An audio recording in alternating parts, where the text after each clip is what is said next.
Hi everybody, welcome back to my channel. Today we will be helping 4 entrepreneurs. They have some brilliant insights and ideas themselves, but they will be telling us what they need, and myself and hopefully you together will contribute to helping them succeed, helping them get what they need.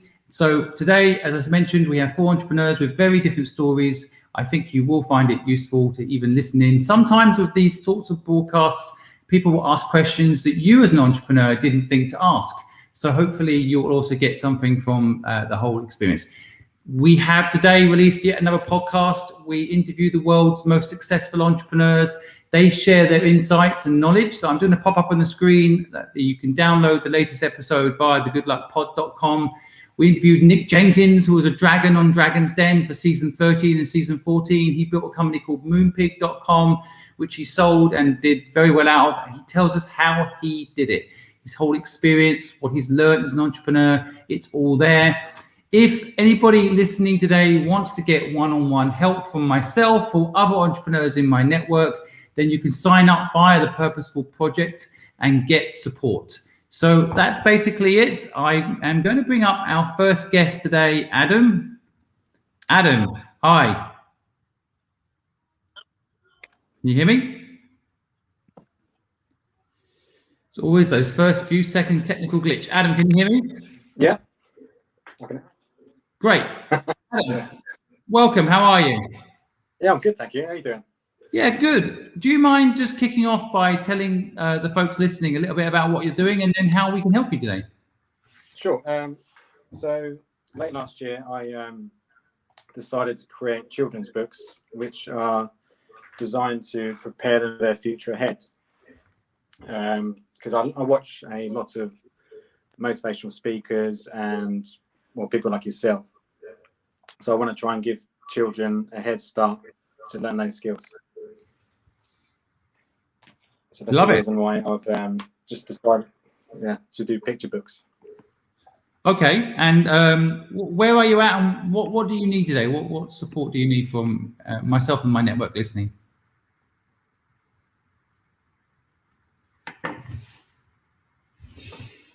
Hopefully our tech doesn't let us down. Got to love it, haven't you? Adam, can you hear me?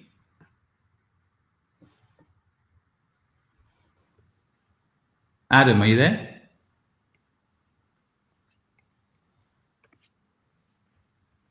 Adam, can you hear us?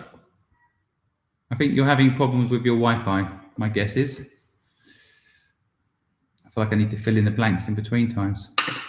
For all those listening today, how are you? Are you okay? We're just waiting for Adam to come on. I just want you to know my team and I are looking out for the comments, whatever you're listening to this broadcast on now. Do feel free to ask questions or leave comments. We are monitoring and we'll answer any questions you have, and we'll of course throw up any questions that you might have as well for someone like Adam. Adam, are you back? I'm back, yeah. Sorry, I don't know what happened there.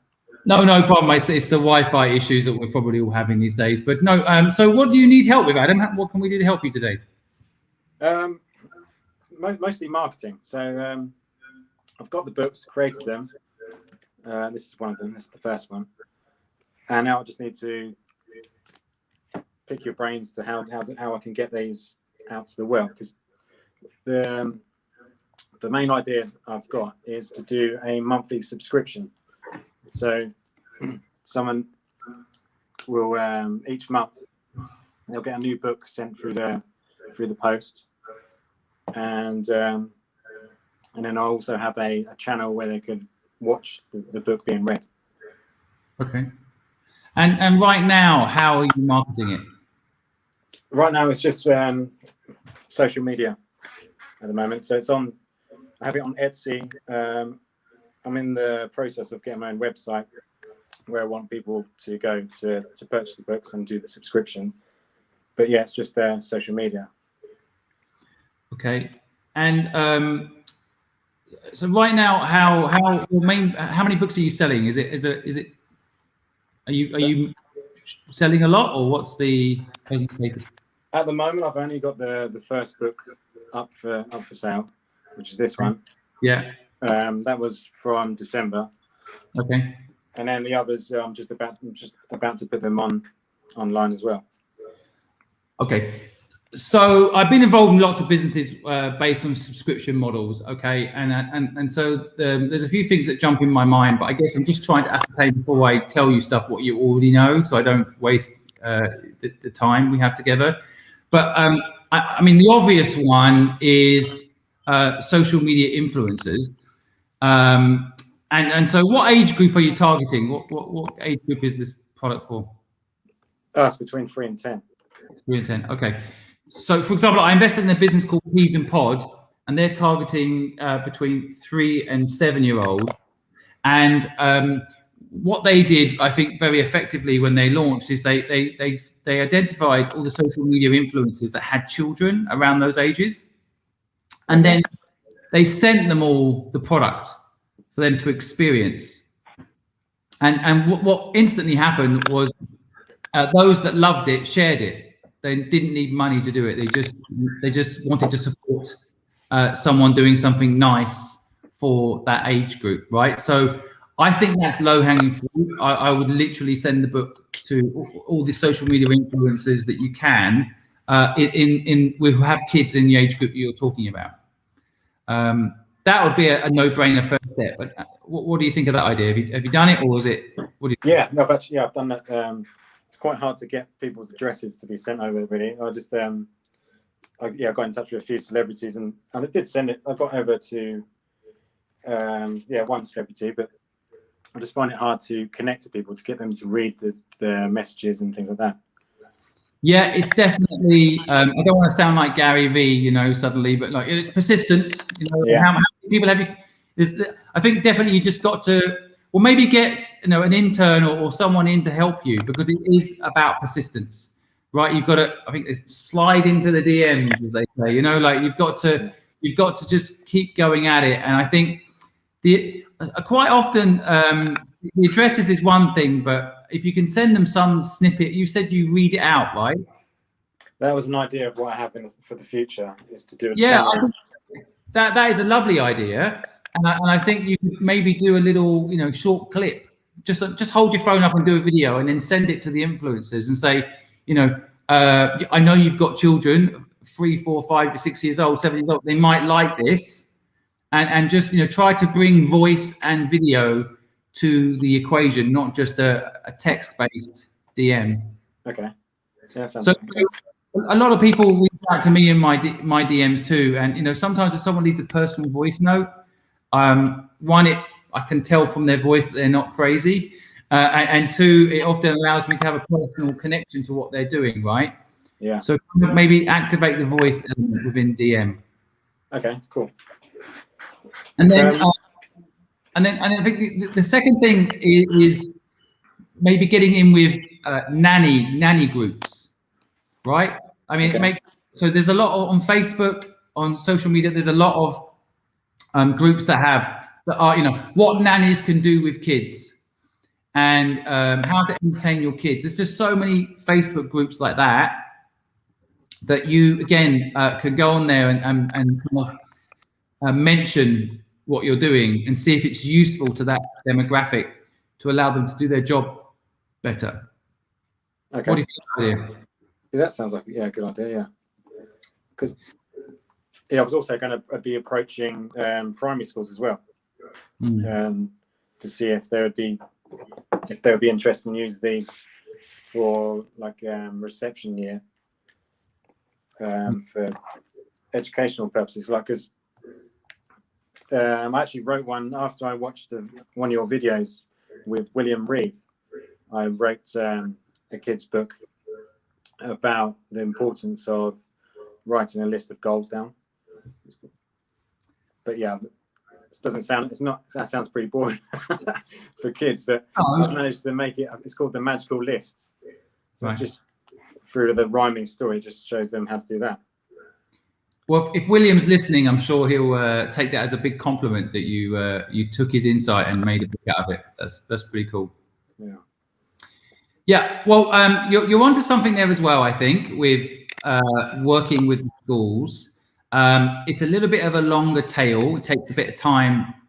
I think initially, just my suggestion is going direct to either nanny groups that are looking after kids 3 to 10, direct with parents. The thing as well you want to try and encourage is if you get a subscriber, then you encourage that subscriber to share.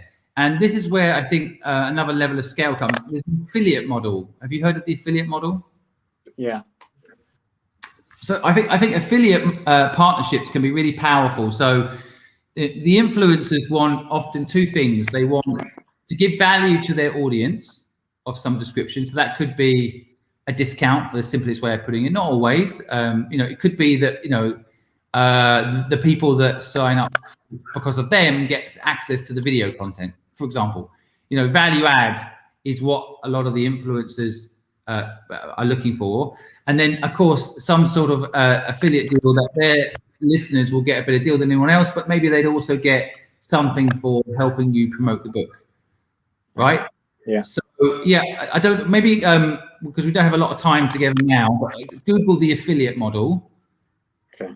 And it's very popular. And some people run a competition to say who wants to be my affiliate. So you could say, I'm looking for 3 people that could be our ambassadors for the book.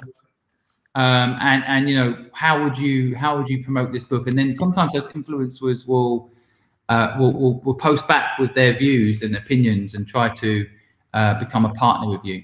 Okay. So anyway, you can Google affiliate model. I'm not inventing something here. This is pretty common when it comes to, and I think you should target micro influencers. I mean, the people with a couple of 100,000 followers or even stars, as you put it, they're not as effective in my experience as the people with 5,000-10,000 followers that have a very, very close relationship with that group of people. So if you can get a mum who's got a child 4, 5, 6 years old, you'll find that often they're friends with people that have children that are 4, 5, 6 years old. Yeah. Okay. And then the final idea I've got for you on the marketing front is to partner with people that already have products that are targeting that age group, right? Okay. So there's a lot of companies out there, the age group you're talking about, which, by the way, from a marketeer's perspective is just awesome. You've got a very defined group of people. You want to talk to parents or caregivers that have children between the ages of 3 and 10. I wish all marketing definition was so clear, right? So, groups are great, as I mentioned already, but, you can also create content around that. So, but definitely, again, Google businesses that are already communicating and talking to the 3 to 10-year-old demographic. There's lots of the business I just mentioned, without plugging the business I just mentioned again, Peas and Pod, for example, they are already targeting, they've already got the subscribers you want, but you're doing a very different product to them. So that could be a great partnership, right? Maybe, for example, and I could probably facilitate this, but if your product matches their ethos and vice versa, then they could give your book away to their subscribers for a month. And that is like direct marketing to exactly the people that you want to buy your product. Yeah. Right. So one of my favorite marketing exercises of all time was when Wiggins chewing gum launched, and they gave 1 million sticks of chewing gum away. Cowboys. Right. And then cowboys were chewing it and people were like, what are you chewing? They had to invest up front to give 1 million away, but they never had to do another piece of marketing or advertising for 20 years. Okay. Yeah. Right. So that upfront investment in getting the product in the hands of customers, I think in your type of product case is the key. Right. If you do that, then it's better than paying for Facebook ads or any of that rubbish. Yeah. Right. Because if you can get direct in the hands of customers, then they fall in love with it. That's when the subscription model drops in. You need to get that website working. Okay. Yeah. I don't know what the delay is, but websites, I can build a website in about an hour on GoDaddy or on Wix. So, don't wait too long for a subscription. All you have to do is a picture of the product, description of what it is, who you are as a founder, and click here to subscribe button. That click here to subscribe button can come through to an email for now, right? Doesn't have to be over-engineered, but every minute that website's not up, I think you're not picking up traction potentially from a subscription point of view. Yeah. Okay. I don't know what's delaying the website, but don't delay it any longer. Get it up. Yeah, it was just a couple of just bits. It was like to do with the the ISBN number, and about trademark, because I remember you said about having a trademark for logos. That's fair. That's fair. Those things you need to just. you know, once you've got the trademark submitted, it doesn't need to be approved, right? Okay. Yeah, I mean, once you've got it submitted, the good thing, or when have you submitted it? No. Yeah, okay. It's about £250 to submit it, but once it's submitted, it does two things. One is it makes sure no one else has got something similar. It'll let you know when you submit it if there is, right, which is good to know before you launch. And two, once it's submitted, unless it's rejected for any odd reason, but basically you would have an ability to claim that you were first to market once it's submitted. In other words, you don't need to wait 6 months for the approval process to happen to start marketing your business. Okay. So all right. I'll get that done. Okay. Yeah, just get it done. It's easy, and you can do it direct yourself online. I hired a lawyer to do mine. It cost me £250 extra, but you don't need to do that. But that's another way to go. You get a trademark lawyer to submit all the paperwork for you, but otherwise you can just do it online. It'll take you a day. But don't go back too long in getting the product out there through fear of that. I think it's a good idea to get it done though. So it's good. Anything else before we move on, Adam? So I've got someone else waiting now. Was there anything else at this point I can help you with? No. The only thing is I would like to send the books over to you as well for Hayden. Sure. Yeah. Okay. That's a really nice idea. Yeah. Let's do that. So maybe email Talia after this, and she can send you my address. And then I'd love to have a look. Actually, Adam, I'm very excited. Cool. Okay. Cool. All right. Thanks very much, Simon, for your help. Yeah, I really like what you're doing, Adam. Stay in touch. This is just a quick call, but stay in touch. Let us know how we can help you. All right. Will do. Yeah. Thanks very much. Cheers. See you, mate. Hi, Michael. How you doing? Not bad. How are you? Yeah, I'm really good, thanks, mate. And I'm glad to have you here, actually. So maybe people listening in, can you tell us a little bit about what you're up to and how I can help you today? Well, yeah, I'm just starting a new business at the minute. Is there many people listening in? Because I don't want to go too far into what I'm doing, because it's I'm trying to keep it to myself till it's out there. Yeah. There's hundreds of people listening. So lovely. only share what you feel comfortable with. Because of COVID, I've started a new business. I'm on Amazon at the minute, but I want to branch away from Amazon because I want to have my own website. So, as I said, I don't want to go too far into what I'm actually doing, but just some advice from you, just what to do with my product and get it out there as well as the website. Got it. Yeah. Michael, it's just my personal opinion on this, right? It doesn't mean I'm right, but I just share what I quickly think about. Like, don't worry about other people hearing your idea, all right? Unless the reason I say that is what I've seen in the real world is if someone shares their idea, 9 people listening, 8 of them will want to help you somehow, right? Yeah. Maybe one person wants to copy you, but to be honest with you, they often don't have the time or the ability to do it. And so I think copying other people people over worry about that, and they don't share their business enough that they get the help they need, right? So, but it's just my opinion, and I always share my ideas with the world because I find that if I tell the universe what I'm up to, I get help, all right? But I equally understand you want to be a bit careful, so I don't want to say you must share it. But can you give me enough information so I can give you some proper advice? And what if you give me a bit more information, I'll try to give you some advice on the marketing front. Yes, it's quite a niche thing, and I really respect your advice. But I'd rather until I've launched it properly, because as I said, I'm on Amazon at the minute and I'm doing okay. I'm just about to launch a website, which is really close. As soon as I've got my website up and running, then I'll be able to share it a lot easier. Okay, fair enough. So how can I help you on the marketing front? You need to give me some details so I can help you on the marketing front.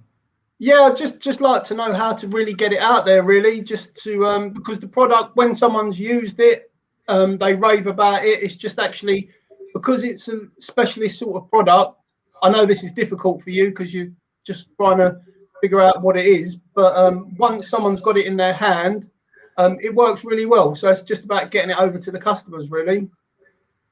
Well, once they've got it, they sell it for me, which is great. Yeah, that's basically 9 out of 10 times. That's basically the way to get a business noticed. Testimonials. So it's already on the market, right? It's already for sale on Amazon, is it? Yes, yeah. But I want to move away from Amazon. Okay, so I could go on Amazon now and buy it. Yes. So the world knows about it already. Yeah. So just share it. What is it? No, I don't want to. Not till I've got my website up and running. Okay. All right. Yeah, it's tricky to help. It's tricky to help because I need a little bit about the product. I mean, I can talk about testimonials as a powerful thing all day long. Definitely, you know, people can tag you. Ask people when they buy it to tag you on social, for example. And maybe you give them. I don't know the product, but you could give them 10% off the next one, or you could give them some partnership affiliate model, like I was just saying a moment ago to Adam. You know, I don't know if you've Googled the affiliate model. Do you know about this? No. Okay, so Google the affiliate model, and basically you can work with people who then promote your product because they like it, and they get some benefit. The benefit is either the people in their community gets a better deal than most, so they bring some value to their community, or every time someone clicks the link, they get a bit of commission. So I've got a tripod product here, for example, that I bought through a friend of mine's affiliate link. It cost £120 and he got 20 quid. And so the tripod company's happy. I actually got it 10% cheaper than I would have got it on Amazon. So I got it cheaper buying it from my friend. My friend got a commission. So the affiliate model is all about everyone getting some value. And I'm not saying, you know, not to avoid Amazon, but in a way to give everyone who's supporting the product a benefit. So yeah, a lot of people, my folks online are saying if you share the product, they might buy it. That's another good example of sometimes why holding on too tight worries. And if you've got a good product, don't worry about the website not being up yet. That's one thing. But you know, as a business person, I'm always looking for every opportunity to sell my product. So when you come on a podcast like this, is actually a great time to market. Okay, you've got me. The guys have got me. You've got me. I sell earthing sheets. It's probably like people are going to be scratching their heads a little bit, but they're fantastic for helping people sleep. Earthing sheets. Okay, cool. Have you heard of earthing? I love the name, but I haven't. So tell me a bit more. Okay, so earthing sheets. Basically, you put them on your bed. They earth you plug them in. And they earth your body while you're sleeping. I sell on Amazon a company called Get Grounded. Get Grounded, okay. And right now, if I go on Google and type earth sheets, will you come up? Not yet, no. When my website's done, yeah, definitely. Should be within the next couple of weeks. But Get Grounded comes up now, does it? No, not yet, because there's no... I'm selling on Amazon. Right. But I will be, my website should be up next week and I will be selling on Google. So, yeah. Okay. Yeah, right. I want to go on YouTube. I don't want my broadcast to break. I want to see what comes up when I type in Google earth sheets. Now I want people to order from you. Now you've taken a chance. How would we go and order it right now? Well, I'd rather sell them on my website. They're on Amazon at the minute. All right. So this is what we'll do, because I want to protect you. If anyone likes this idea, drop me a comment or an email, and I'll put you in touch with Michael direct, so you can buy it from him. So drop me a note. And now I'm looking at earth sheets right now. Groundology. That's another company. Roland Earthing. Yep. Okay. And then Amazon has it, but I don't know if I click on this, it'll be you or not. But I can see, okay, so of course, I do think with a product like this, there is a lot of things you can do. There's a lot of things you can do. Now, it depends on your strengths, Michael, but what clicks into my mind now on the marketing front. Now, the obvious one and the expensive one, and one that will take months to get ranked on, so Gemma, I hear you, is Google, right? And that's what everyone else is doing. I wonder if you could go another way. I wonder if you could go work with bedding companies, like people that sell beds. I know one company, for example, Eva, the mattress people. Yep. You could go work with those companies. The great thing about those companies is they're selling mattresses every day. I just interviewed on my podcast show the founder of Eva, and you know, they're selling tens of thousands of mattresses a month. It's a B2B model as opposed to a B2C model. Have you thought about this, Michael? Not yet, no. As I said, I'm really waiting for my website to go up, and then I think that I can push it a lot more. I mean, it's doing great on Amazon. I think there's a big movement with. Have you ever heard of earthing before? Forget about the sheets. Have you heard of earthing, when you take your shoes and socks off and go outside? Of course, man. Yeah, I'm a big fan of. There's a bit of an echo coming your side. Yes, I have, and I love it, and I think there's something in it. Yeah, big time. Yeah. For me personally, it's made me sleep so much better, and running and energy wise when I wake up in the morning. I actually dream when I go to sleep now, which I haven't dreamt in ages, but I have such a deep sleep with like my earthing sheet. It really helps. Yeah, do a video saying what you just said like that, mate, and make it on your website. Just you be you, and you do a nice video like that, saying what you just said, and then you want everybody that ever buys the product to do the same. Yeah. What you just said to me there, it makes me want to buy the product. Yeah. I have dreams now. It's literally like a Martin Luther King. I have a dream now, you know, like. Yeah. It is friggin' awesome, mate. I think the way you just pitched it, I want that video to go viral, you know, like, and you should be, I mean, again, I always think quite big about this type of business. Yeah, so forgive me if this is too big, but I'm just kind of throwing a big picture idea out to you on this, right? You should work with people like Calm, the apps. You know, they've got hundreds of thousands of people that are on those apps because they cannot fucking sleep. Yeah. So I had it for a little while when my baby was born. I just couldn't sleep. If I'd heard your pitch back then, I would have bought every single blanket you've got. I'm gonna send you one anyway. Oh please! No, I want to buy one, Michael. Wait for your website to go up. I'll go on and buy it, mate. I want to buy it. Out of interest, how much is it? It's £65 on Amazon at the minute. Okay. There's two. There's one for 65, and there's a grey one, which is £72. Right. Yeah. Okay. I definitely think. I mean, I don't know what your skill set is, Michael, but my instinct is the B2C business is pretty tough. Yeah, you have to sell to consumers. It's tough business, and you're going to be competing on Google Ads, and you know, I can see a lot of people throwing money at that already in this space. Yeah. The good thing about being on Amazon, they kind of do that for you, right? But I think there's a big B2B business in this. Okay, brilliant. So you basically you go and contact everyone from the app companies that might like to partner up with you on this. The kind of Calms of this world, to Eva and the mattress companies. I think, you know, if someone buys a mattress, they could just add it to the cart, right? They could say, do you want to, you know, you want to buy this earth sheet? And they're spending tens of millions of pounds on marketing. You can avoid all that crap. Yeah, I mean, the thing I was thinking about as well is well-being places and spas and places like that. It just give them the edge over lots of other hotels and stuff if they've got like a grounding sheet and an earthing mat. Spend the night grounded, spend the night earthing. It's a good angle. It's just a bit more manual unless you can get in with a big chain like Marriott or something.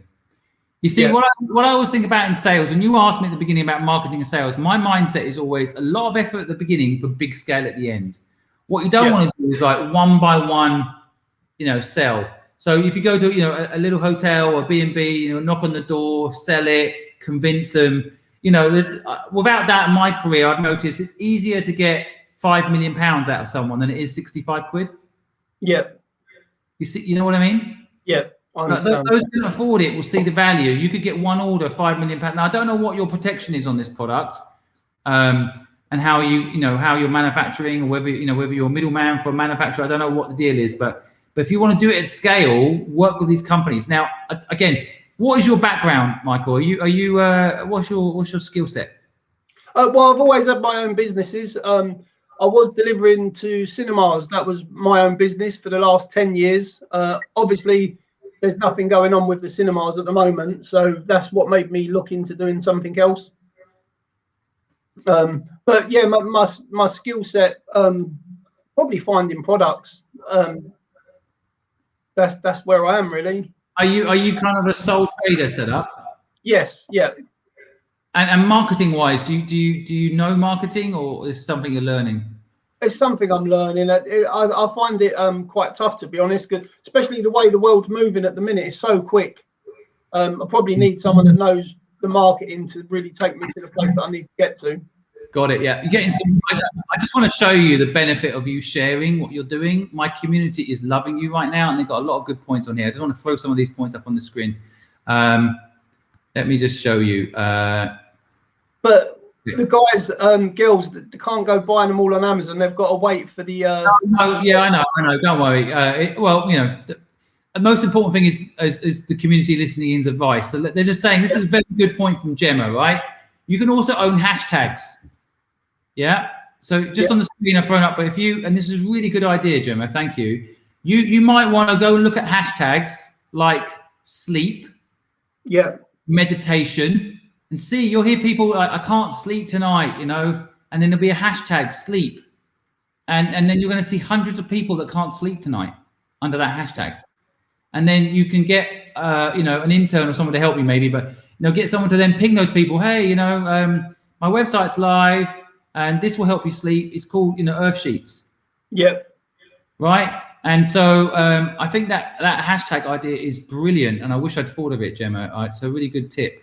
I think there's another good idea from John, airlines, but I know they're in trouble at the moment, but they'll come back. But I reckon air lounges, airports later, not now. But it'll take you 6 months to get into, you know, the airports, right? I don't know how many times I bought that bloody blow up pillow thing. You know, I love the idea that the blanket would earth me if you can position it as well as taking away some of the negative energy of being in a machine for 12 hours. I think it will do, my instinct. So I would get someone to help you maybe, but there's a lot of companies that are experts at distributing product in airports. And go to the big fish and try and get, like Cathay Pacific, the airline I often travel with, they actually give everybody a blanket, you know, and they pay for those blankets, right? Yeah. But there could be, if I'm in business class and I'm given one of these earth blankets, and then I like it and I have the ability to buy one, or I read the story, I'm sitting on the plane for 12 hours, I read the story. I think this is an idea for later, but I think it's a really clever idea by John. And I guess a lot of people are, Wendy's suggesting she's got a YouTuber, a big YouTuber that might like to give you a testimonial. I mean, again, just circling back, I do think influencers generally can be really powerful. If you get one influencer saying, I got this earth sheet last night, I had the best night's sleep I've ever had, you will sell tens of thousands of those. Yeah. Right.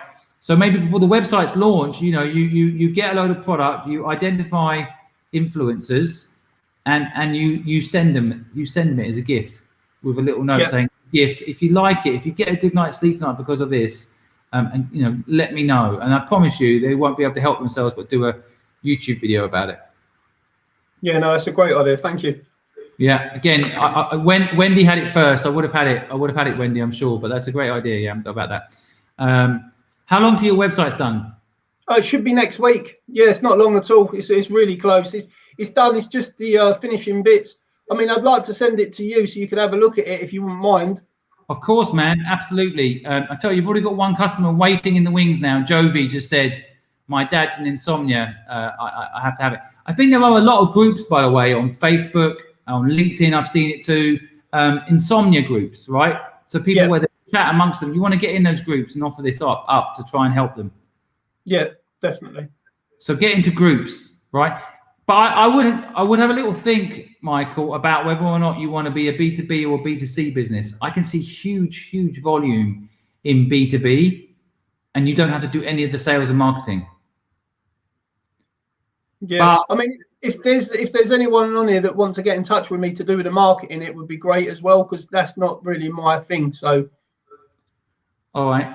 Are you on LinkedIn, stuff like that? Yes. Yep.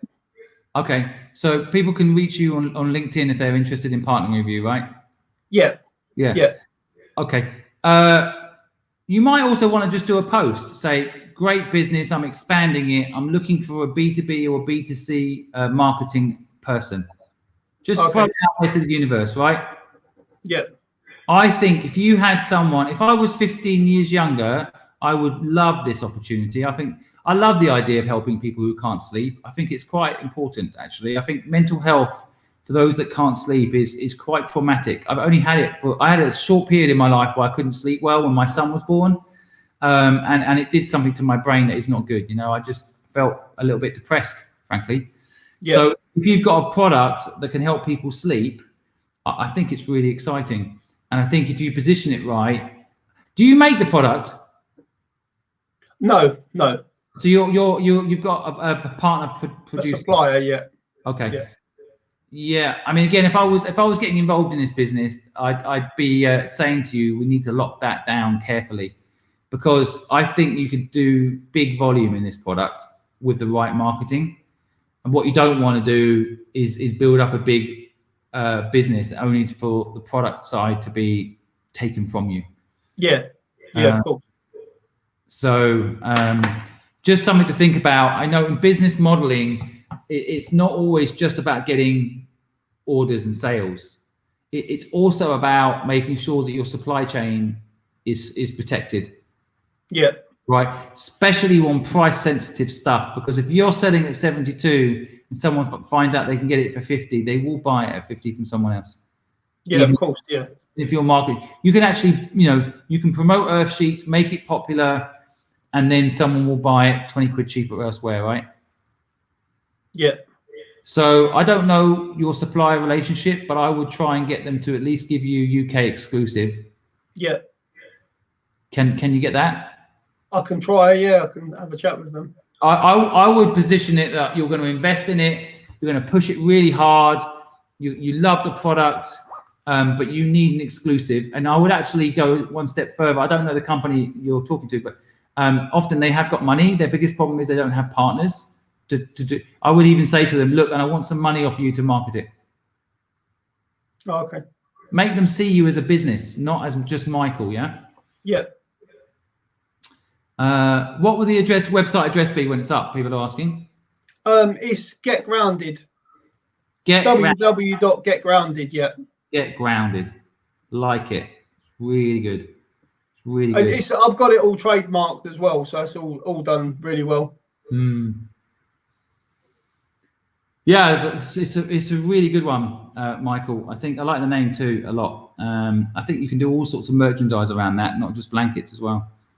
Yeah. Like socks with holes in them or something, you know. Because I love nothing more than taking my socks off and walking on the grass. And so a couple of fun comments on here, just like, can it stop me from oversleeping? I'm not sure about that. I have such a deep sleep with mine. It's ridiculous. Yeah. Makes it. Yeah. Sometimes it makes me want to stay in bed a little bit too long. No, that's a good thing though. Yeah. You're not drop shipping, right? This isn't a drop shipping model. No. Okay. So you buy stock and then sell it. That's how it works right now, is it? Yeah. Right, but that causes you a cash flow thing too, right? Yeah. It's a balancing act, but yeah, it's not so bad. Okay. All right. But the trademarking, you're just doing the trademarking on Get Grounded. Of course, you can't trademark Earth Sheets. That's kind of a common word now. Right? No, that's right. Yeah. Yeah. It's just Get Grounded. Mm-hmm. Yeah, Michael, I see it. And I, as I say, I think you just be careful on both sides of the equation. Have a clear B2B or B2C strategy. If it was my business, I'd definitely be going B2B, because I think I don't have to do the sales. I might make less margin, but I can do bigger volume. Yep. And then on the product side, just protect your supply chain, okay? So try to lock that down a bit so that you don't have a supply problem. Okay. And you don't want a product getting famous, then you kind of eventually get cut out. Because people definitely probably search Earth Sheets, cheapest price Earth Sheets. Again, I want to do it on Google search. But I can see that there are a couple of companies like TK Organic Beds, a bed making company, is giving earth sheets when you buy the bed. Right. Oh, So really? there's definitely a market for it. I guess that, you know, why not? Maybe you buy the bed today and you get some earth sheets, you know, Yeah. included. I can see all sorts of marketing promos around it. True Earth seems to be, what's that body? Oh, that's detergent. Ignore that. It's just detergent. Cool. Okay. Okay. Yeah. Well, send me one. I'd like to have a look at this and see if I can help you a bit more. But Okay, brilliant. Pretty cool, Michael. Pretty cool. Anything else before we jump? Anything else I can help you with at this moment? No, it's been fantastic. Thank you. I love the work you're doing as well. I know everyone must say it to you, but yeah, it's really appreciated. No, I mean, I'm in admiration of someone like yourself who's pivoting in difficult times and finding a way to make a living, you know, by doing something else, something you're not used to doing. What were you selling to cinemas out of interest? I was delivering films to cinemas. Oh, okay. So I had my own business delivering like the latest films. So yeah, it was great business. Yeah, and what's going to happen to that business when hopefully it's going to come back? Is it? I'm not too sure. I mean, the internet's taken over. Lots of films get downloaded at the cinemas now, so it's ever changing. So I'm not too sure. Yeah, I hope cinemas come back. I kind of still love that moment of just going to the cinema and watching the latest film. But again, I hope they come back because I also think you could sell earth sheets there. Yeah, right? yeah. I mean, everybody sitting in the cinema having an earth sheet, that'd be pretty cool. Yeah. You know, get a free popcorn with every earth sheet. It just never ends, is it? It just never ends what you could do with it. But why don't you please drop a note to Talia and get my address. I'd love to experience it. Is it actually plugged in? I'm just looking at them online now. Is it? It's not plugged into anything, is it? Yeah. So the beauty of it is you actually plug it in, but you don't turn the plug on. And I know that people will be like, "How's that work?" But it's the earth, isn't it? It's the you're just running the earth from the plug straight into the sheet. Right, and the price range goes from like 35 quid up to 149 pounds. Yeah, it's different sizes. Right, so it's actually a fitted sheet. It sits on the mattress. Yeah, you can get fitted sheets, and you can get like a flat sheet as well. You can get pillowcases. Yeah, the pillowcases one's interesting. Yeah.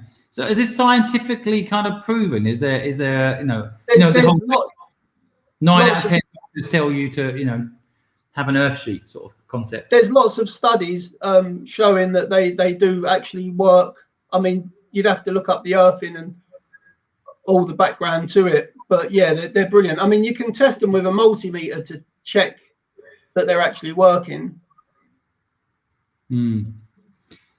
Yeah, and Amazon as a partner, just out of interest, why do you want to move away from Amazon if it's working?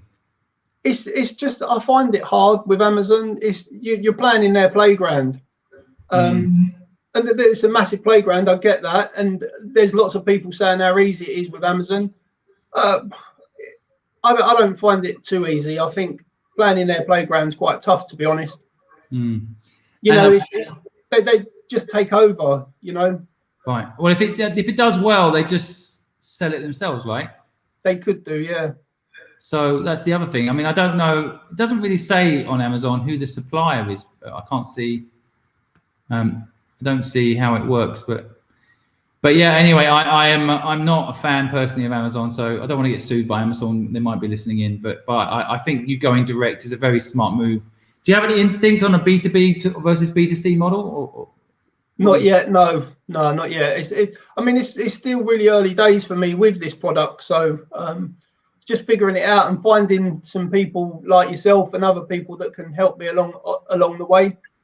All right. Look, I have to jump to the next call now, but please do contact Talia. Let me have a look at the product, and then maybe draft an email or a note to your supplier to try and lock that in. I think that's quite important. If you want to swing that by us, I'm happy to give you some feedback. But getting that supplier locked in, I think, is quite important. And then on the other side, we can have another chat about whether you should go B2B or B2C. I'm happy to introduce you to a few people that could be big B2B clients. You're just going to have to be very careful that you price it carefully because they don't want them cutting you out and going direct. to the supplier. Okay. Okay, yeah, definitely.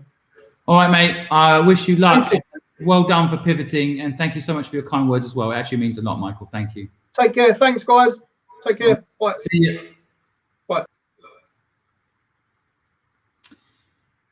Diana and Sam. Hi. How are you? Oh, hello. Hi, how are you? Good. How are you? Yeah, good. Thank you for the time. We bumped into you in Clubhouse, and I saw that you were running Purpose Project, and I absolutely loved it. So I thought, let's get some time in for some advice. It is awesome, Clubhouse, in that way, isn't it? It does feel like you bumped into people. I really feel a very strange and excited connection with people there. You know, like I'm actually hearing people's voices as opposed to like LinkedIn, which always feels like if you orchestrate it right, everyone looks brilliant. Whereas I know. you can't really hide. It's very, very authentic. But it's lovely to connect. And so I was just reading a little bit about what you're doing. There's a few people listening in. So without wanting to do the Clubhouse thing, but can you tell everyone listening in a little bit about what you're doing and how we can help you? Yeah, absolutely. So we run MYO, which is London's art first and art gym. So we like to think of it as a place to exercise your creative muscles. Lots of different arts and crafts workshops. We have a studio in London Bridge, but that is sadly now closed temporarily due to COVID. And we recently launched Creative Jungle. So that is the virtual brand of Make Your Own. And Creative Jungle is all about bringing creativity to life and business. So we do creative team building. So taking some of our arts and crafts, packing them up in kits, shipping them to teams all over the world and bringing them together in a creative session online. We have a creative podcast, and we also are building up some creative thinking because we just really believe that creativity is key to everything, you know, to success in life and in business, and just trying to celebrate and showcase that more. I love it. It's a really nice idea. So how long have you been running this kind of new model? Yeah, since September 2020, isn't it? That's when we started. Okay. Yeah. And yeah, I mean, obviously it's the only side of the business that's running, the virtual side, and it's really picking up. And I guess the main help I need is a full critique on our businesses or business, because you know, we've diversified, and even with MYO, we've diversified. You know, we have arts and crafts workshops, but we also make creative content for some movie franchises, a big movie franchise. So that's another bit that's been going on during lockdown. And then we have Creative Jungle doing virtual team building. We have the podcast, which is small for now, but you know, it's brand building. And yeah, I don't know how, we have a plan to take it forward, but is it the right plan? Are we doing what we need to be doing? The main thing to mention is all our growth so far has been organic, not paid for any marketing. So, yeah, I guess on that point, some context would be helpful. So we've been trading for about 4 years, and we probably had about 15,000 people between coming to the studio in London Bridge or going to off-sites or events and doing virtual classes. So it's been growing really good. Obviously, lockdown had an impact, but we kind of changed things quickly, moved everything online, launched a new brand. Excited for COVID to finish, so in the studio can reopen and do physical person-to-person things, but also having the virtual offering forever now, which will exciting. Help. Yeah, but you know, it's obvious the expansion is going to be in the virtual offering, really, because you can serve, you know, we can host 200 people in a day, while in the studio the max capacity was about 25, although in a month we have hosted 700 people in a month physically. So you know, we are good at getting the numbers through, but amazing. Yeah. I'm in awe of talented entrepreneurs like yourselves that have managed to pivot in this difficult time and create a great business, especially organically. Was this part of your plan before COVID hit, or was it just something you created because of the COVID situation? Go for it. Yeah, it was. We've wanted to do creative kits for a long time. It's a big market. There's loads of people doing it. We do it slightly differently. You bring our own slant to it, but it is a big business to be able to help people do it at home.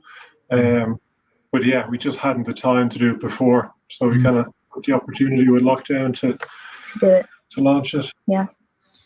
Yeah, I mean, when you say critique of the business, I guess I want to try and do that. One of the things that I personally feel, you can scale a business with many different business lines if you have the same client along all those business lines, right? So, yeah, who is the client right now? Describe within the main businesses. Describe to me the client. Is it the corporation buying it? Well, who's the client? Tell me. Yeah, exactly. It's the corporations buying. I mean, MYO, it's the public, but the bulk of revenue comes from teams wanting to do something different. Okay, so would it be the HR department? Yeah, HR or L&D or any team manager. So if you know I'm the kind of manager, my directors are saying organize something for the team, I'll be the buyer. How have you managed to get in those departments to get this business? Word of mouth. Word of mouth, that's the best. Yeah. It's a lot of word of mouth, and we're the SEO for Creative Class in London. Yeah. We've kind of done a lot of work on blogs to make sure we come up. We don't spend much money. We don't spend any money, in fact, on Google Ads. Or Facebook ads, yeah. Where about 60% of our inquiries come from. People finding us and getting in touch. Well, if I'm on, just out of interest, if I'm on Google now, what would I search to find someone like yourselves? Creative Classes or Creative Team Building London or Creative Workshops London. Anyone listening can also now go and give you Yeah. Sign up to the newsletter. Workshops. Yeah, sign up to the newsletter. Thank you. Newsletter, yeah. MYO London. Team building workshops. I got. I don't want to promote other people. Oh, you're third on the list when I say Creative Team Workshops London. You are myo.place, right? That's it. Yeah. Yeah. Yeah. Okay. Yeah. Well, yeah, I guess the dilemma a little bit now is there's a lot of different streams. Should we try and focus on one? As in, should we just go on kits and virtual classes? Or should we, which has always been an issue, trying to juggle lots of things and try and keep everything going? Yeah. Okay. Well, that's so annoying when that happens. Okay, so I've just signed up for your brochure. Nice. Yeah. Yeah, I mean, I do think the website right now. Okay, so my quick thoughts when I look at the website is it's not obvious it's virtual, right? And I think that is one of the problems of where you've pivoted from an existing business to this new business, but the photography probably needs to look more virtual. It still looks very face-to-face, right? Yeah. Which isn't your future, even if COVID is gone. So I'd probably change the imagery to be a little bit more virtual. Nice, makes sense. Yeah, I mean, that is the danger right now. You could get caught between two worlds, especially as lockdown ends and your studio opens up. I can see you won't have time again, right? So that's the fear. I have a slightly radical suggestion without knowing the ins and outs of your business, just from my own personal experience, is I think the future is the digital piece. And so I see the studio as like, a bit like Amazon buying Whole Foods later, I hate Amazon. I don't know why you always reference it, but I hate's a strong word. I dislike their business model. But I think the model you've got, basically what I'm thinking is, can you bring someone in to run the physical business and just have your costs covered and then stay focused on the digital extension? Yeah. Right. And I don't know, I know that sounds like cost because you're like, oh, we have to hire someone to, or whether there's, you're clearly a good partnership. There's some way for you to split the role up. I don't know if you have very different skills between you, do you? Yeah, we do. That's why we work together. What's your skills? Marketing, sales. Oh, what happened? I think I lost you. So I went on Instagram looking at your feed. Are you there? You're frozen. Oh, we're here. Sorry, we're back. Oh, you're back. Sorry, your skills. You were just describing to me your skills. The joys of Wi-Fi. Yeah, joys of one. Okay, we're just gonna move. Let's move. Simon, can you hear us? Yeah, I can hear you. Yeah. We're back. Cool. Rotating. Yeah. Okay. So yeah, to sit right near the Wi-Fi box. Yeah. Yeah. I just when I look at your website, I just feel it's gonna. You need to give some focus. I would even consider at this early stage of the new business having a slightly different brand to the retail experience. We do. It's called Creative Jungle. Oh, I don't see it on the website. Let me just see. Well, maybe I missed it. Because it's taking me straight. When I signed up for the brochure, it's taking me to Make Your Own. I've completely stayed away from anything else. Yeah. I'm going backwards now. But even now, I say Creative Team Workshops, it's MYO that comes up, right? Yeah. And it's MYO, that place that I see, which is very picture heavy on personal interaction. In person, yeah. Yeah, because some of the companies we've hosted isn't the same as some of the companies using our tools. Mm. You know, it's a very different. When I watched it, I would not have any idea that you are offering corporate virtual workshops. Exactly. Yeah. There's absolutely nothing on this website that tells me that, unless I read between the lines and have heard what you've already said. Yeah. Makes sense. Makes sense. If So you look at Creative Jungle, that's the brand that does it. Okay. What's the website for that? CreativeJungleCompany.com. Creative. Yeah, I know what you mean. We're kind of caught between, do we totally change it, the MYO, or do we launch the new brand and kind of try and feed people over a little bit? But I think we're doing a good job at that. Because you've got a bit of SEO, I would consider MYO, but I would, when you land on MYO, I would have two options. Do you want to do, an event in our space? And then you can put in brackets temporary and closed until the 8th of April, or whatever Boris has said we're allowed. And then on the other side will be, do you want virtual creative jungle, right? Yeah. And then virtual creative jungle. Right now, you've got to update that other website, I think. It's not so much, it sounds like you're getting business anyway. It's just as you expand, you don't know what you're leaving on the table. And actually what it does represent is a lack of focus as to exactly what your business model is, right? So I can't help, this is just my personal view. I can't help but think that MYO is kind of the old business model. And if you can somehow put it on autopilot, don't close it for sure. I love it, by the way. But I think, it's going to be hit by COVID for a long time. And as much as it can open up and it will come back, if you can somehow get its cost covered, but you two aren't distracted, that's the ideal for the next 12 months. And then all in and all the way you represent yourself on this virtual creative jungle concept. Yeah, makes sense. And build that up. Yeah. And just have a little think about the customer journey right now, as I've just done, right? I mean, you've given me the search term, so that helps. But most people won't have that. But the experience I'm having, if I put in Creative Team Workshop, I've gone to MYO, but people above you are expert dynamic facilitators. Getting a line, I'm not going to promote who they are, but getting a line behind a clear purpose of each team's member's strengths to the forefront. We start out by exploring team's purpose and culture and drive decisions and insight. Great energy, just what we needed, highly recommended. We use it again. That's what this says. You say, our creative events workshop is based in Borough in central London. However, we're happy to visit your offices. Yeah. If we fucking have to, we'll visit your offices. Not I'm putting tone on there. No, that's not what you're saying. But conceptually, you can see the difference, right?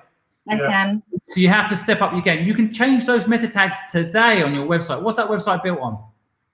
Oh, strikingly. I mean, it's a very clunky builder, but strikingly we can. Okay, I use Wix and GoDaddy, and literally I'm tech useless. and I could go in right now. If I spotted that on my search, I could go in and change it right now, and 5 minutes from now it'll be fixed. Yeah, I should do that. I'll do that. Homework. Yeah. So the customer journey, definitely important. It feels to me the referral thing you've got is awesome, by the way. So we're talking about non-referral really now, but even referral, if someone tells me this company's great and I go look at NYO, I might still not think you're best in class. Yeah. So I think get some testimonials up there. Don't just have logos, because even if I'm recommended by someone, I still will read about the company. I want to see, you've got some amazing names on here. I want to see the head of Ogilvy say, best product we've ever used in these difficult times to keep our team connected and show the love for our team and the wish to keep training going no matter what comes our way. You know what I mean? Like, I want to see those sorts of quotes and testimonials. Or I want a YouTube channel showing some demos of the product. Do you have a YouTube channel? Yeah. Not very active. We've turned the downstairs studio space into video production space, so we'll be doing a lot more video content. I mean, there's so many things you can do on the marketing front on this. I get the sense that you're ready to scale, but you're still fine tuning the two businesses you've got. The old and the new business.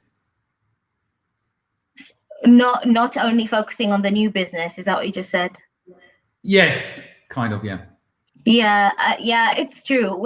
I think we're ready to scale. There's some few tweaks to be done on the old business to make it fully kind of operational, but we know we can operate without us because we have gone away for a month before and it's been running and it's been fine. So we have a general manager that can run it. Yeah. Right. But you're right in terms of we're not fully now committing to this virtual side because we're feeling like, oh, this is what's got us to here. I guess maybe there's a fear. And as you've just pointed out, we're missing some of the obvious. Basically, I think with marketing, we're not doing a lot of obvious things. And I think that's something that we need a bit of kind of guidance coaching, because I think we have so much low-hanging fruit that we're not tackling, including paid ads. Yeah. I mean, I don't think you need to do paid ads for quite a while. I think you've got the opportunity to create some really good YouTube content that will a bit like you're doing with the blogs and your SEO. I think that's really smart. I think you have but you've got to go full on, I think, on the virtual training thing and testimonials and get those companies to continue to actively encourage them to promote you and tell people about you. Yeah. And really, what are your skills, by the way? I just want to check you're not missing something in your team. What? So we both are accountants, so we both have finance backgrounds, and so accounting to art, but sales is my main one. So getting on the phone, speaking to people, getting them to come in, getting them excited about what we do. Sam is ops through and through, just like making sure everything runs smoothly, from getting kits, getting them shipped, make sure there's stock, etc. Everything is documented. And then marketing is what we pick up in between. So marketing in terms of like, offline marketing we could do, but when it comes to that kind of sequence of stuff, systemizing it, not so good. That's something we're actively trying to work on now. Yeah, someone said it in my community, and I actually agree. I don't think you should do paid advertising. I think it's not you. Okay. I don't think you need to do that, but I do think you need a marketing system. I mean, in a way, B2B sales is very different to B2C sales, right? Okay. I think what I love about B2B sales is that referral system can be quite powerful, but equally, you can't really take your foot off the pedal on that. Because those clients are they might 1 month do it, another month not do it, and frankly, you've got to be permanently getting them on board. And part of that will be search, but I think you can do that with the blogs. You follow the same model that you do to B2C, but I also think it's having someone that's literally knocking on the doors of corporates all the time. Do you have someone doing that? No, no. To be honest, sometimes we barely keep up with the inbound. Yeah, I know, and that is actually a danger with what you're doing, because you kind of feel like, well, we've already got too much going on there, and that's the problem with a foot in two camps. Yeah. So, I mean, again, being a bit radical, I don't know, people are listening to this broadcast now, including maybe the manager of the store, but I don't want to be careful what I say without offending anyone. But I would definitely lock them in. You've got to maybe make them a partner in the physical business. Yeah. Or just empower them to make mistakes and run that other business without you as quickly as possible. And at the same time, I know it sounds crazy, but at the same time, I would be looking for someone that can do the B2B business development for the virtual business, right? Yeah. Actually, search engine, even website to an extent, a lot of that in the B2B world is important, but it's actually important just for it to look professional. Yeah. They don't want to risk losing their job. They got a recommendation, it's awesome. But you want to use testimonials for those that you haven't got a recommendation. So you've got a testimonial recommendation, and then going on the website, corporations need to. You've got a very grungy website right now, which is great for B2C, but corporations want to see. Ogilvy have used you, they loved it, and this is what they said. I mean, they're a creative agency, right? They tried to buy one of my companies once, so I know them really well. The point is, if they're saying these guys are creative, that's very valuable, right? Yeah. So and then I think you need to spend time creating things like YouTube videos and additional content that not only you can release to the public and create good marketing for you, but also can be useful add-ons within your corporate upsell, right? Yeah. So so I mean, again, I don't know. I don't feel like either of you are really kind of B2B salespeople. Probably not. No. Yeah, you are doing it. And I know what happens in this business is you think you're already overloaded, but that's not really the problem. Money solves all problems. So if you've got 10 corporates coming in, then you can hire people and you can get a person that actually helps you with the packing, so you're not doing it.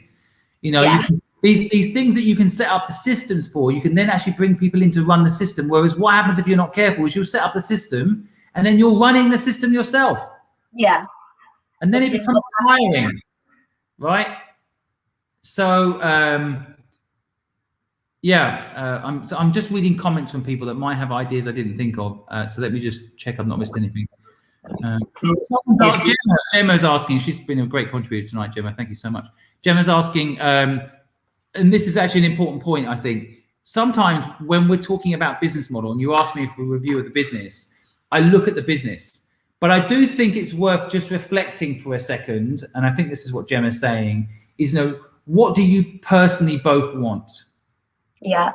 Okay, because what you're building now, this B2B business, is a lot less personal interaction and a lot more, delivering cool boxes to people and they press play, right? Yeah. So I don't know how you feel about that, but that's something to think about on a personal level, because the other way to go is go back to your bricks and mortar business and just enjoy it.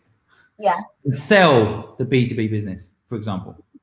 Yeah, I don't think we're there yet in terms of selling the B2B business. I think we both enjoy building that B2B business and seeing the potential where it can go. But we would never, or rather, we're not ready to give up the bricks and mortar part, because that's where the joy comes from. It's seeing people coming in. And also, I think those two feed well together. People come in and enjoy it, and then they tend to refer their companies, which is where the referral comes in. And so, those two businesses are very linked. Yeah, I hear you. Yeah. I mean, it's just they are different back-end structures. Yes. That is the problem, right? Because I've run B2B businesses and I've run B2C businesses, and you can go mad though if you are running both, because anyway, I think the other thing is, if you automate sales, Vinish just said a good point. There's automated sales systems. Do you know Zoho? No. Yeah, No. exactly. So sales software is very important for your B2B business, right? Yeah. Salesforce or Zoho, but you need to either learn these things or you need to hire someone that knows how to do these things, because you've got to keep a close eye. What you don't want, and I think this could happen when lockdown ends, is you'll suddenly, your bricks and mortar business is still not 100% back to normal. And then it's slowed down potentially on the people are at home, let's do stuff for them mindset. So you need to keep a close eye on your sales for B2B, right? You're only feeling like you've got more orders than you need because you don't have enough orders to justify hiring people to build out infrastructure. Exactly. Right? You're caught a bit. So ironically, you need to double down on the sales. You see what I mean? You've frozen for a second. You've frozen. Don't know what's happening. The freeze is also not the best freeze in the world, is it? Are you guys all listening? What do you think of this business while we're waiting for them to get their Wi-Fi working again? What do you think? Do you think this home training business has legs? I'm actually pretty excited for them. I mean, just interested in what everybody else listening thinks. My little dog's just come home, so I'm stroking her. Good time. Hello. How are you? Hello. You want to come and say hello to everybody? Huh? You want to come and say hello? You want to come and say hello? Yeah, this is exactly what people tuned in for. They tuned in to see my dog, didn't they? Sweet. You want to come in? You want to come in? Come on here. Okay. Okay, guys, this is the most unprofessional YouTube, Facebook, LinkedIn, Twitter broadcast ever, and TikTok, by the way. Hi, TikTok. Didn't forget you guys. I think we've lost Diana and Sam. Oh, no, I think they're back. They're back. I think they're back. You're back. You're back. Yes, we're back. Thank you. Oh, sorry. No, that's okay. I got distracted by my dog coming to say hello. Oh, yeah. I know you were saying about, ironically, we need to double down on the sales. Yes. Does it sound right? I'm not involved in the business, so sometimes, you know, within 15 minutes trying to grasp things is tricky for me. But does what I'm saying sound right, or am I missing a point? No, you're totally right. Yeah, our focus the last few weeks has been systemizing the studio, so we can that's locked down. There's a general manager, she can run it. There's an assistant. Forget about that. So like, we're not doing it quick enough probably, but we're on that track, so we can focus more on the Creative Jungle and the Creative Kits and building that brand out. It's just the timing it's hard trying to juggle both, and we feel we're missing the opportunity with the virtual stuff, but we're fearful of losing the 4 years with the studio, because a lot of clients still come from that to purchase the kits, if that makes sense. So like, we'll still have a client that Ogilvy comes through MIO and says, hey, do you guys do virtual classes? Yes, we'll supply you with the Creative Jungle kits, and we'll arrange a teacher and kind of run a session. So it's kind of it is that juggling act, which is a little bit frustrating. I mean, just for a second, because, you know, sometimes you're in the middle of it, so you know, you can't see the wood for the trees, right? I'm on the outside of it, and what you just said, this is what I hear. It's different to what you're saying, I think. I hear you think you're getting all your B2B sales because of your B2C business, right? Yeah, not all, but we're getting a lot of them are. Yeah, and I think that you would get them if you didn't have your B2C business, because have you done a push out to your database saying we now also do? Yeah. Right. So in a way, you've still, if the B2C business never came back, you'd still have clients coming from the B2C business. Yeah. So it's never wasted. It's not wasted 4 years, right? You've already built up that goodwill and those relationships. The only thing, if you didn't reopen B2C, and I'm not saying you shouldn't, but if you didn't reopen B2C, the only thing you would lose is a beautiful space that you love. And I'm going to say, you know, potential clients in the future that come from that, right? Yeah. But if you had a proper B2B structure, that will far, far, far exceed any B2C residue sales. Yeah. Yeah.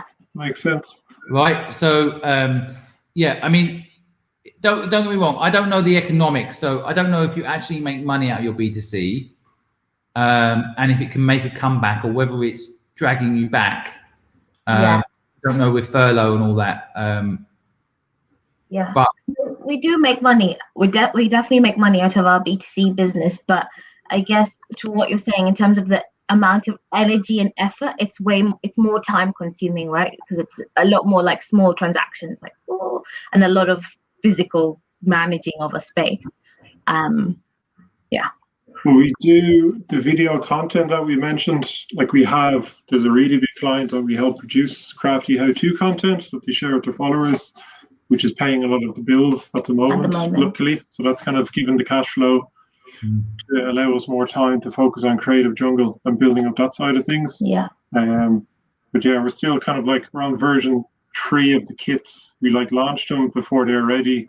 Feedback with the second one or on the third one, which feels like the final one. And it's worth saying that we've never raised any investment, so all of this is self-funded. So it's funding through cash flow. You guys are amazing. I mean, I speak to maybe 10 entrepreneurs a day in what I do, and I get a good feeling for people. You guys are awesome.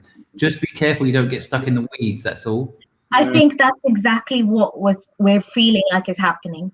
We're a bit like, shit, we're hitting, you know, and you feel like you're hitting the next barrier, but we're not breaking through it. Yeah. That's because you're not putting all your force on that barrier. Yeah. Right? You're still holding up the other barriers. Yeah. Yeah. No, I know what you mean. I know what you mean. Yeah. And so you kind of need to put, you know, both your superpowers onto this one area, I think. And as much as you don't want the original B2C business to fall over, you need to put it on autopilot.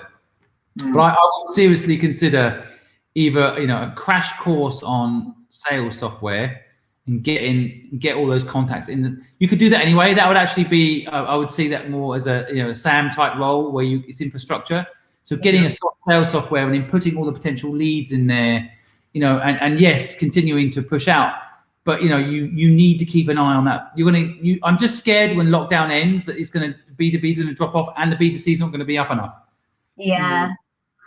So keep pushing, and I think maybe bite the bullet and hire someone to help you. Yeah. And even consider a partner. I think this could be so big. You know, I always think, you know, I'd rather have 5% of a successful business than 100% of a failure, right? Yeah. So I would interview people for the B2B role, and I'd keep an open mind. There's a lot of people looking for work right now. It's a great time to expand. Such a good time to expand. Most businesses that do really well are ones that expanded in difficult times because there's so much talent around at the moment that isn't normally available. And so there might be a lot of B2B Zoho, Salesforce experts with corporate relationships that can literally cover their salary the day that you hire them, and then you can go and have more revenue coming in to then hire someone to do the packing and do, you know, and then you can do what you probably both love, which is kind of the creative and client interaction fun stuff, right? Yeah. Exactly. So I think you clean up your client journey that we just described on things like the website. Yeah. Create a proper corporate looking website with testimonials and so on. That will take you a few days if you had the right easy access web software. And then one of you learn a sales software, start taking all the contacts, all the potential leads, putting it into that sales software, post out on your social media initially. We're looking for someone to help us with B2B, see what pops out. The worst is that's also an advert for what you do, right? Yeah. So it really does no harm to post that. If no one applies or no one good applies, the worst is you're doing a little bit of soft marketing, especially on platforms like LinkedIn. I have found I posted a job on LinkedIn and people just right now know that people are desperate for work. They shared it. So, amazing. But you just need a little bit of confidence. Yeah. I think. And the confidence should come from the fact that you've been doing this a long time already. You're confident, experienced business people, and you've got more orders that you can handle. Yeah. That should show you. No, that's it. I can go on forever because I'm quite excited about where it goes. Go on. One question, sorry, is part of the dilemma we have at the moment is that it feels like right now, because there isn't cash pressure, thankfully, like we have funds in the bank from what's gone on, is kind of to pause a little bit. I'm sure you're going to say no, but to build from the Creative Jungle and the MYO side to document that. So Creative Jungle to like have the systems in place so that when the B2B person comes in, as an example, they hit the ground running, the system's there. It's like, it's very clear what needs to happen because we haven't got that infrastructure in place. But the fear is that that takes the foot off the pedal by focusing on that. But kind of long term, in my head, a little bit, I'm like, that could be a good thing, is like just spend a few weeks just sorting that out. And then when people come in, you can grow quicker when they do. But there's people emailing us every day looking to work with us from a client perspective. Any advice on that? Well, I think, you're entrepreneurs, so you have to do it all at once. Yeah.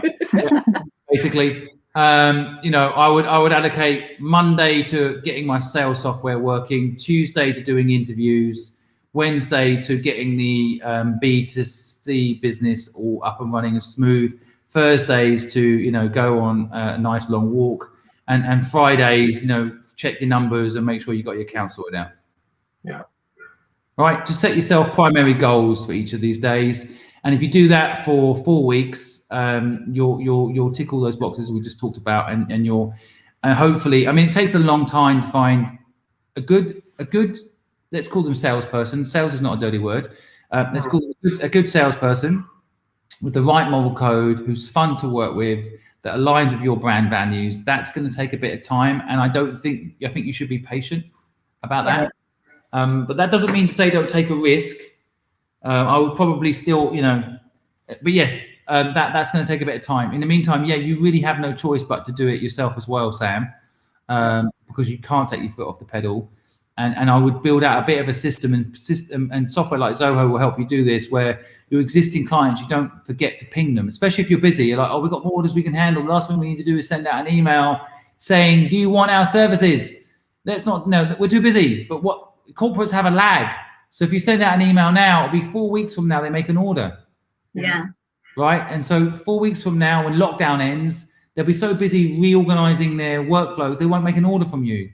So you need them now. So you don't have 3 weeks or 4 weeks of nothing. And then panic will set in when you're trying to recruit someone. You'll be like, oh my God, there's no market for this anymore. Yeah. Yeah, that's it's so funny how you say exactly what we exactly what we think and the cycles we go through. Absolutely. Mm-hmm. Cool. There is another element to this that you could raise money for this business.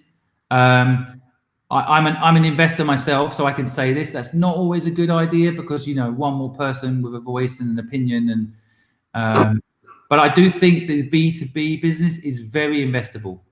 Yeah. Right. But I think ideally you continue to build it organically. You'll have a better life. But anyway, it's an option. It's an option. And what I think is really interesting about this B2B business is it's a global opportunity, actually. You're frozen again. That or you're pretending you're frozen. I've seen that trick before. If we pretend we're frozen, will you just leave us alone? Yeah, I know we're here. Oh, we're back. We're moving again. But yeah, no, definitely. We talked about raising money with some people and things that there's just a lot of challenge of if you have so much organic traction, why? Yeah, basically we just need to suck it up. Just part of the thing is at the moment I've had a full-time job. I got a job in October and I've gone to part-time and I'm going full-time back again on this business in April, so in a few weeks' time. So there's been that. I haven't been on a full-time. There is 2 other people on the team that have been helping Diana and stuff. But it's different having employees to having founders working on stuff. Yeah. As much as you want to kind of fire them up and stuff. So I know I need to get back into it. And unbelievable what you're doing based on what you just said there. Unbelievable.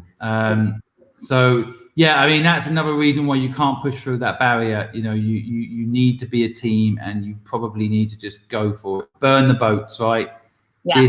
I think this is a huge opportunity for you. Yeah. Huge. And I think if you give it a good push now for the next 3 or 4 months, I think you're gonna be grateful you did. And you won't need to work for someone else ever. Yeah. So what do you do, Sam? What do you? I don't want you to. Yeah, it's actually probably of interest to you. I'm setting up a space for social entrepreneurs in Islington. So So it's for Islington Council and City University. Wow. It's co-working and event space for social entrepreneurs. That'll open in May. So I was going to launch it, and then I was like, there's too much to do. I got trying to do things on the weekend with MIO and do that project during the week. But it's going really good. And yeah, that'll open in a few weeks' time. But they've hired in a replacement, so I'm passing things over. But yeah, that's an exciting project as well. That is super cool. I'd love to help with that, by the way. I'm in North London, but that's right up my street. I mean, that's basically what I'm doing. I'm helping. So I'd love to, if I could support on that project. But you know, it must be quite hard for you, I guess, because that also sounds like a cool project. So you know. I've worked in social enterprise in the past. Used to work in Virgin Startup, kind of helping startups. So I love the idea of the project and what it's all about. Yeah. But I think the work I've done in the 6 months before launches should stand to it in the future. And then get back to MIO. Yeah. Mm-hmm. A few people in my community, just first of all, they're just saying you guys are awesome. A lot of people saying you guys are awesome. Yes, thank you everybody. But I think we just mentioned the kind of lifestyle business element, work-life balance, and all that. You know, the only thing I don't like about the B2B business is it can end up being quite consuming. So that's, you know, the only way to counter that is hire people. Yeah. So I feel like on your B2C business, you've got a manager in place, but it's not heavy labor intense, right? The great thing about the B2B business is very scalable, but just be a bit careful on, you know, what do you want out of this business? Because I say global, right? And that's a problem with an investor. But like, let's make this global and let's turn it into $1 billion startup. And you'll be like, yeah, we would like our Sundays to just chill. So part of it as well is just have a little think about what type of lifestyle you want from this business. And then make decisions based on that. I know that every single business person I've ever worked with will be shooting me right now. It's like, no, it's a great business opportunity. Just go for it. But you do need to have a little think about, you know, what you personally want out of the business, right? What is your goal here?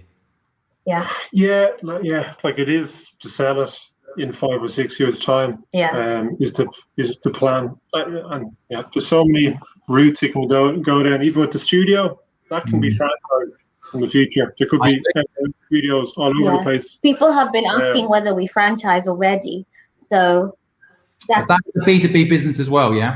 No. Franchise is a B2B business as well, so it's not, you're running a B2C business there now. So it's so messy, and even with the kits, we're quite close to listing on Amazon. Also, to kind of try and see, can we just go that route, send 500 kits to Amazon and do drop shipping, and they kind of send them out. Or not drop shipping, but they do the fulfillment. Sorry. FBA. But it's just all these things we're trying to juggle, but it just feels like it's moving a little bit, but then something slips. I would focus on what's working, and I think it's the B2B business for now. Get those locked in. That I had a B2B business called Fluid. I sold it for a lot of money to PwC. Once you have those B2B relationships in play and they trust you, it is so valuable. And so, you know, I would, and that's kind of to a certain extent guaranteed revenue. Whereas B2C, who knows? It rains, no one turns up, right? So you know, it definitely makes sense, I think, for this stage of your lives. Do you have kids, you guys? No. Yeah, do it now. I've got a 3.5-year-old. I don't know how anyone does anything when they've got kids. So I almost didn't have kids. I'm 40, so I almost didn't have kids. But literally, since my son's come into my life, I can see what you could build, and I could only build it if I didn't have kids.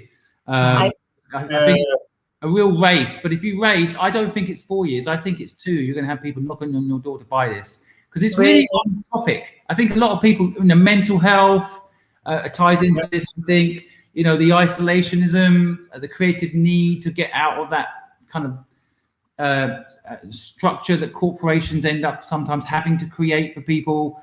I think it could be really, really interesting. I also think, by the way, you could do some fun stuff on TikTok. Have you got anything going on TikTok? Yeah, oh, very badly. Some real cringe photos of us, videos. But yeah, we could, especially with the kids. Yeah, I think on that, because the downstairs studio I mentioned, that's ready for filming. We're just going to spend a week and just Make content. make fools of ourselves and play around with the kits and kind of just make lots of kind of content that way. Cool. All right. Well, hopefully you found it useful, and Yes, it's been very, very good. Thank you. Very inspiring. Really appreciate it. No, I'm inspired by you guys. I'm very excited. Please stay in touch, okay? And and if there's anything else that myself or anyone in my network can do to help you, let us know. And please do stay in touch. I want to see how you get on. If you want to have another session, just let me know. All right. I will Brilliant. do. Thank you so much, Simon. Thanks, It's been so Simon. useful. Thanks, everyone. I'll send you a kit as well. Yes. Oh, wow. Yeah, very excited. I'd love to have one. Yeah, thanks so much. Yeah, contact Talia and she'll give you the address. We'll Brilliant. do that. Bye. All right. Thank you very much. Bye. Bye. There you go, folks. That's our broadcast today. I hope you found it useful. Four amazing entrepreneurs with 3 really interesting businesses.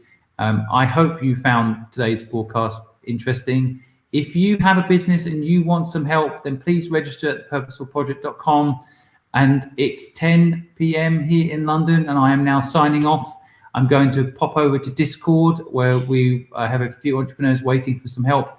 You are all welcome to jump over to Discord too. The link is in my bio and whatever broadcast you're listening to now. Otherwise, you could get a good night's sleep, maybe by getting an earth sheet and listening to my podcast. We just interviewed Nick Jenkins. He was a dragon from Dragon's Den. His story is mind-blowing. It is inspiring. And you can catch it on thegoodluckpod.com. That's it. Thanks so much to everyone that contributed today. Gemma, you were awesome. Jamie, Vishesh. Let me see who else. Martin, Jamie, Jovi, Roxy. You guys are awesome. You really helped me tonight. Mark, thank you. Yeah, really great. Sue, good to see you as well. John, thank you. Everybody, Brendan, Edward, Wendy, there's just so many of you have contributed tonight, and I can't say thank you enough. It means a lot that you're here helping in our journey to help 1 million people and their businesses. So thank you so much for listening in. Thank you so much for contributing. You really gave me some extra ideas tonight that I didn't think of to help these people. So thank you. And I'll see you all tomorrow. We are back at 3 o'clock tomorrow for a live broadcast. Again, with an expert that will be giving some knowledge and an entrepreneur that will be helping. So I'll see you all tomorrow. Thank you very much. If you like this broadcast, then give me a like or a thumbs up or something. I really appreciate it. And I'll see you soon. Good night.